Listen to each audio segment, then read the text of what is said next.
நீங்கள் எப்போவும் over react பண்ணுறேன்னு நினைக்கிறீங்களா?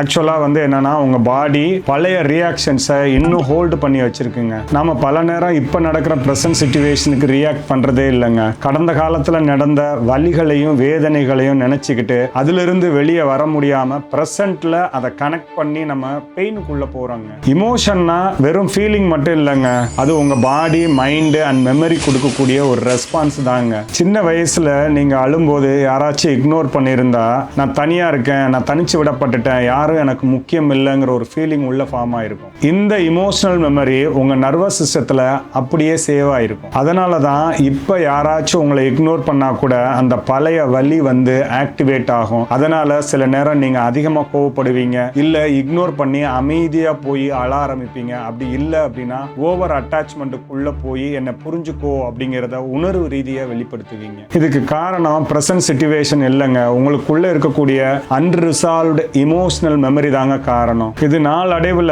உங்க பர்சனாலிட்டியே மாத்திரும். ஸோ உங்களை பிளேம் பண்றதை விட்டுட்டு ஹீலிங்கை ஸ்டார்ட் பண்ணுங்க. நீங்க இந்த மாதிரி பழைய இமோஷனல் பெயின்ல எப்பயாவது ஓவரா ரியாக்ட் பண்ணிருக்கீங்களா? எஸ்ன்னு கமெண்ட் பண்ணுங்க.